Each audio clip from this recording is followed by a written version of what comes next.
네, 반갑습니다. 5월 15일 목요일 아침 시황입니다. 자, 다우지수와 나스닥 그리고 S&P 500 전체적으로 양호한 흐름이었는데 돋보이는 부분은 나스닥이 추가 상승을 계속 이어가고 있다는 것이죠. 다우지수는 0.21% 하락 마감을 했어요. 근데 이게 막판에 살짝 떨어진 거라서 크게 의미는 없고요. 대신에 이제 시작점이 플러스였는데 하락했다. 요거는 좀 부담스럽겠네요. 그죠? 음봉으로 마무리가 된 거고요. 나스닥 같은 경우는 양봉 마감입니다. 플러스 0.7% 상승했고요. 기술주들이 일제히 달려가면서 강한 상승 흐름을 보였습니다. 이게 중동 특수에 의한 기술주 랠리라고 봐야 되겠죠. 엔비디아, AMD 이런 종목군들 강세를 좀 보였습니다. S&P 500은 일단 기술주들의 이런 상승 랠리에 힘입어서 상승 마감했네요. 플러스 0.1%. 딱히 눈에 띄는 듯한 느낌은 없어요. 그죠? 경제 지표나 기타 등등 여러 가지 내용들이 실질적으로 눈에 띄는 모습은 없고, 대신에 이제 추가 상승에 대한 부분이 기술주에 완전히 집중되었다라고 볼 수 있는 부분인 거죠. 무역 그 분쟁에 대한 어떤 협상, 이 부분에 대한 안도 랠리도 있었고, 거기에다가 중동 특수라는 어떤 기술주 랠리 이런 것들이 나타나게 되면서 강한 상승을 이끌어내는 모습이 나오게 된 겁니다. 요 내용이 굉장히 긍정적인 요소로 우리가 생각하실 수 있는 부분이 좀 될 것 같습니다. 이런 상황이라면 우리나라 증시, 우리도 이제 기술주의 영향을 많이 받기 때문에 충분히 가능성이 좀 있다고 판단되고요. 특히나 기술주 중에서도 AI 관련한 그런 종목군들 상승세를 계속 보여주고 있기 때문에 우리나라도 충분한 그런 영향을 받을 수 있을 거라 생각은 됩니다. 자, 뉴스 한번 살펴보도록 할게요. 자, 지금 뉴욕 증시 미중 관세 전쟁 완화의 혼조 마감이다 라고 되어 있지만 테슬라 4%, 애플은 조금 내렸다라고 되어 있잖아요. 중요한 거는 테슬라도 중동 특수예요. 그러니까 실질적으로 이제 이 관세에 대한 어떤 부분들보다도 중동 쪽에 나온 부분들이 더 강하지 않냐라는 생각이 좀 되고 있는 부분인 거죠. 자, 미국과 중국 정부가 추가 관세를 대폭 인하하기로 합의하자 가장 높은 수치를 기록하면서 상승세를 보여주고 있다라고 되어 있습니다. 아직 구체적인 관세 조건에 합의하지 않았지만, 네, 최종 합의가 신속하게 이루어지지는 않을 것이다 라고 얘기를 하고 있습니다. 당연하죠. 어쨌든, 네, 90일간 유예를 시킨 거니까 이런 부분들은 긍정적으로 볼 수 있는 내용이 좀 되는 거고요. 자, 제일 중요한 건 이거예요. 네, 사우디아라비아와 엔비디아. 네, 엔비디아는 사우디아라비아 기업에 인공지능용 GPU를 공급한다는 소식이 호재로 작용하면서 4% 올랐다. 여기다 AMD도 지금 여기 사우디 쪽에 공급하게 됐잖아요. 근데 자사주 매입을 공표한 반도체주 AMD도 4.68% 급등했다. 자, 테슬라도 네, 스타링크 관련한 부분이 있었는데 요것도 지금 4% 올랐죠. 알파벳 네, 갔었죠. 네, 그래서 중동과 연결되어 있는 종목군들은 대체적으로 다 올랐다라고 되어 있습니다. 그래서 알파벳도 3% 상승.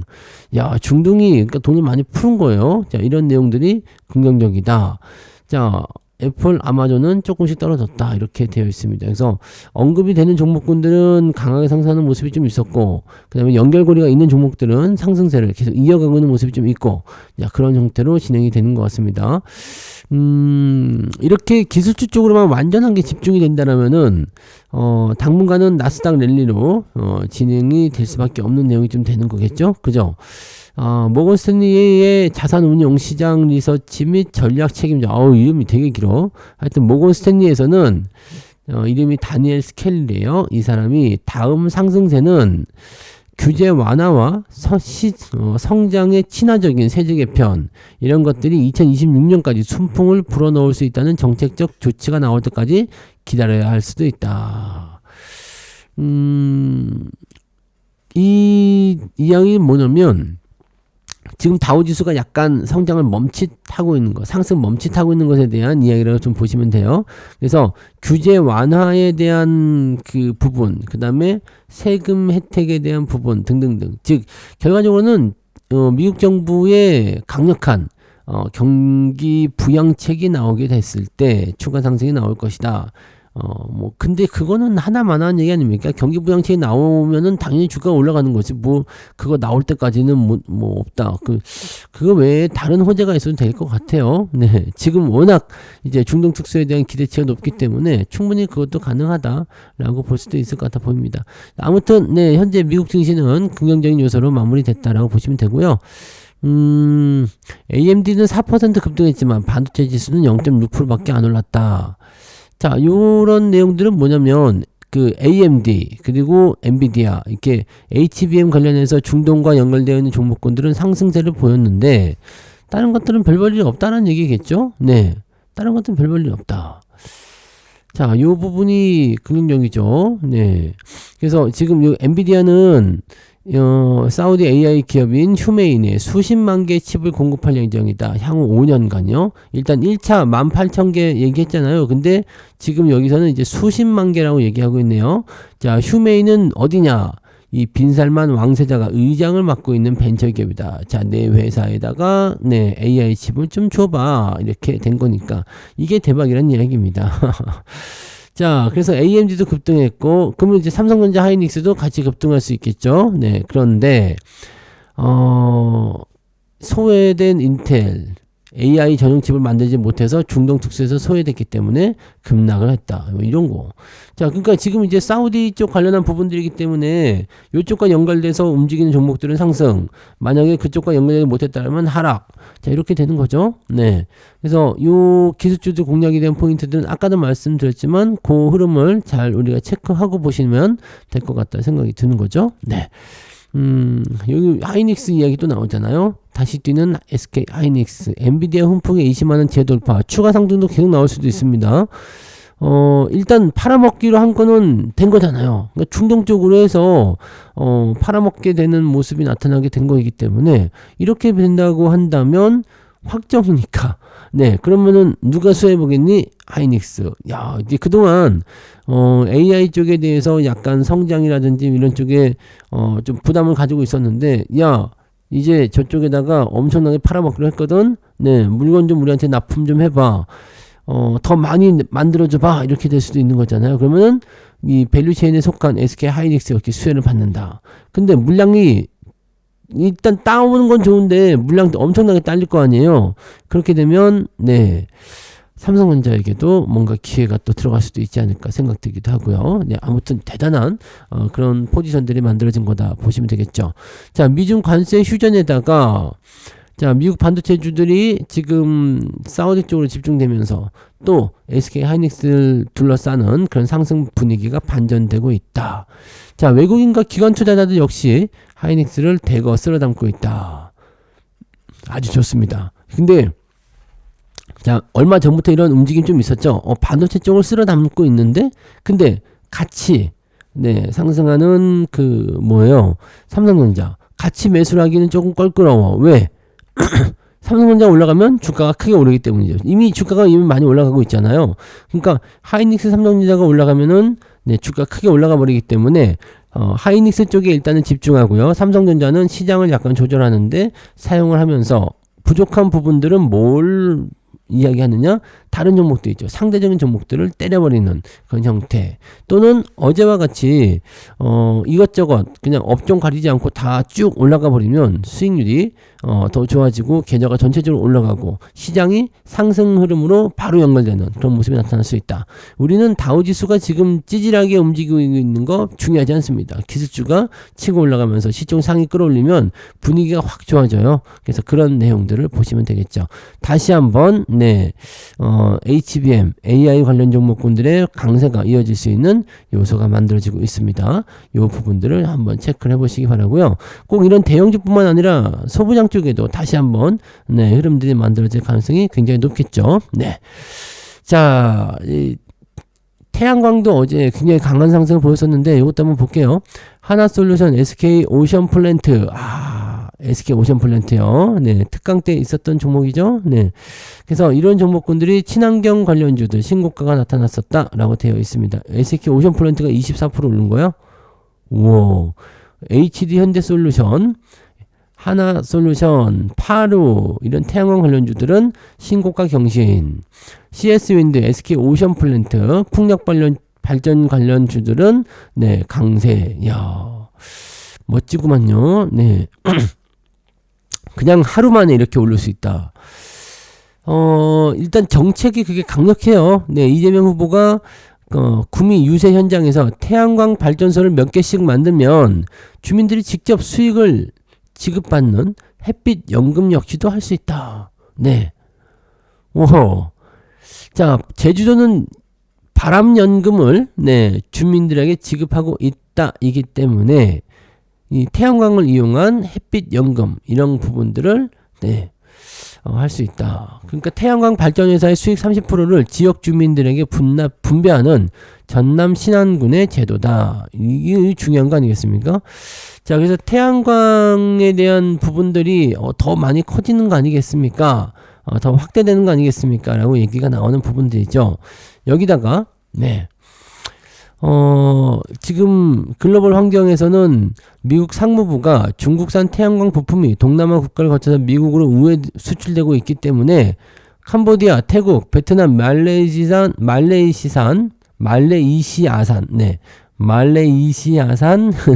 태양광 부품의 반덤핑 관세와 상계 관세, 야, 이게 반덤핑 관세, 상계 관세까지 부과하기로 결정했다.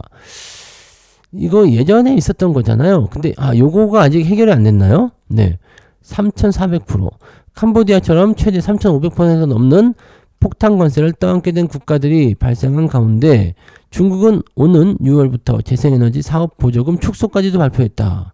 야, 이렇게 되면은 네, 태양광들에게는 완전히 네, 기대치가 커지는 상황이 좀 될 수도 있겠네요. 네. 최근에 이제 이 주거용 태양광 시장 이거에 대해서 제가 얘기 한번 해드렸던 것 같은데 네, 언제였죠? 네, 이 부분에 대해서 설명 한번 해드렸던 것 같아요. 그래서 이쪽 부분에 모멘텀, 투자세 공제 이런 것들이 적용이 되면서 하나솔루션이 일단 탑픽으로 제시되었다. 자, 그 내용들이고 네, 아무튼 하나솔루션이 이제 가장 많이 오른 주식 중에 하나겠죠. 그래서 흐름은 지속적으로 상승할 수 있는 가능성이 있다. 좋은 얘기가 나오려면 이렇게 한꺼번에 막 쏟아지는 부분들이 있는 것 같아요. 자, 여러 가지로 집중돼서 얘기가 나왔다라고 볼 수 있는 것 같습니다. 아주 흐름이 좋네요. 네. 자, 태양광 쪽, 친환경 쪽, 이쪽은 대선 공약이기 때문에 아마 당분간은 추가 상승은 더 만들어낼 수도 있을 것 같아 보입니다. 네. 참고들 하시고요. 네. 그 다음에 특별한 내용이 또 있을까요? 네. 요거 하나 더 보죠. 단물 빠진 원조 정치 테마주 투자자는 제2의 상지건설을 찾아라 혈안되고 있다. 제2의 상지건설. 근데 상지건설 약간 조심 좀 해야 될 것 같은데. 네. 그 내용이 잠깐만. 여기 그런 거 안 다루나? 왜냐면 이 정치 테마주들은 아시지만 이 뭐라 그럴까요? 그 세력들 기존의 이제 정치 테마를 가지고서 움직이던 세력들이 또다시 만들고 이런 경우들이 많이 있거든요. 그래서 이 정치 테마주들 같은 경우는 대체적으로 그냥 아는 사람들만 치고 올라가는 거거든요. 아는 사람만 치고 올라가고 네. 그다음에 그런 부분들은 또다시 이제 주가를 억누르는 그런 형태로 개인들에게만 계속 피해를 주는 그런 형태의 모습이 나타나고 여기 있네요. 네. 8년 전 이재명 테마주로 재미를 봤던 세력들 이번엔 상지건설 연루에 의혹되어 있다. 자, 재밌는 게 뭐냐면 이건 상지건설인데 예전에는 성지건설이라는 게 있었어요. 네. 이재명 테마주로 묶였던 성지건설의 투자자 일부가 현재 상지건설 임원으로 재직 중인 것으로 확인이 됐다. 자, 이건 의심적인 부분이 분명히 나올 수 있는 내용이 좀 되는 것 같아 보입니다. 그죠? 네. 익명의 제보와 전자공시 시스템 이런 것들을 종합해서 보면 2017년 이재명 테마주로 엮였던 성지건설의 투자자와 관계자 일부가 현재 상지건설에서 주주 임원으로 활동하고 있다. 이거는 거의 빼박 아닙니까? 그죠? 네. 자, 성지건설은 2017년 대선 때 이재명 후보의 테마주로 묶였던 회사였다. 성지건설이 이때는 이제 경선 후보였네요. 그죠? 자, 성지건설이 민주당 경선을 한 달 앞둔 시점에서 이 후보의 처남인 김모 씨를 이사로 선임하면서 테마주에 포함됐다. 지금 저 유진 로봇도 약간 그러는 거 아니야? 네, 사회이사가 캠프에 합류했다. 근데 좀 다른 건가요? 성지건설은 옵티머스 자산운용의 무자본 인수합병 세력의 횡령으로 손실을 보고 2018년도에 상장 폐지가 됐다. 와. 근데 이 성지건설을 실질적으로 지배하던 인물들이 지금 상지건설에 들어와 있다라는 얘기잖아요. 자, 이거는 뭔가 냄새가 많이 난다, 그죠? 네. 성지건설과 상지건설 이름도 비슷해. 그래서 저도 성지건설을 잠깐 떠올리긴 했었는데 테마 그렇단 말이죠. 네. 이런 재무적 투자자들은 상지건설에 다시 등장한다. 그러니까 지금 이 내용들은 이런 것 같아요. 네, 사명을 변경하고 뭐 등등등 나온 건데 어차피 똑같다는 얘기지. 네. 그러니까 그놈들이 다시 이런 상황들을 만들려고 하는 것이다. 그래서 돈을 벌었다, 실제로. 또 실제로 올라갔을 때 지금 팔아먹었다는 거 있잖아요. 네. 자, 이거는 물론 이제 정황만으로는 어떻게 그 다음에 지금 현재 상황이 이게 뭐 딱히 네, 유죄에 대한 어떤 부분들이라 보기 좀 어려워 보이긴 하는데 문제는 이제 네, 과거 기업 사냥꾼의 혐의로 처벌받은 인물들이 여기에 포함되어 있다. 그러니까 이런 종목들은 그냥 네, 작전 같은 그런 느낌이다. 뭐 이게 좀 조심해라 이렇게 생각을 계속 하셔야 될 것 같아요. 그죠? 네, 지금 딱 봐도 그냥 이건 좀 아니잖아 라는 생각이 좀 들죠. 자, 문제는 성지건설 같은 경우도 이런 식으로 들어와 가지고 네, 횡령 등을 등의 이유로 상장 폐지가 돼버렸다는 얘기잖아요. 그러니까 이거 한번 잘 읽어보시면 이렇게 묶여서 이렇게 연결고리가 있어서 뭔가 부담감 요소가 생길 수도 있겠구나 라는 식으로 나올 수 있겠죠. 뭐 지금 현재 불법적이다 아니다라는 대한 부분들은 딱히 말씀드리기 어렵겠습니다. 근데 충분히 엮여 있을 가능성이 있을 것 같다 판단이 되는 거잖아요. 그죠? 자, 이런 부분들은 조금 애매한 내용으로 좀 생각하실 필요가 있겠습니다. 그죠? 네. 주의들 하시면서 시장은 이렇게 어려운 부분들이 굉장히 많이 발생한다는 얘기입니다. 그러니까 여러분들이 그냥 정석 투자, 네, 대형주들 이런 것들, 뭐 삼성전자에 뭐 이런 거 뭐 세력이 개입했다 이런 얘기는 못 들어봤잖아요. 그죠? 네. 그래서 정석적인 종목들, 기업의 가치와 뭐 테마주를 공략하는 것도 좋지만 그런 부분들은 항상 알고 투자하셔야 되고 변동성에 꼭 대응을 해주셔야 된다는 거 잊지 마시기 바랍니다. 네. 자, 일단 오늘도요. 기술주의 랠리, 반도체의 랠리, 일단 이걸 중심으로 해서 전체적으로 분위기가 좋아질 것 같다라고 생각은 드네요. 기대감을 조금 더 가져보고요. 네, 좋은 흐름들을 네, 기대하면서 또 오늘도 신나게 출발해 보도록 하자고요. 자, 오늘도 화이팅 하시고요. 저는 장중시장 때 다시 오겠습니다. 고맙습니다.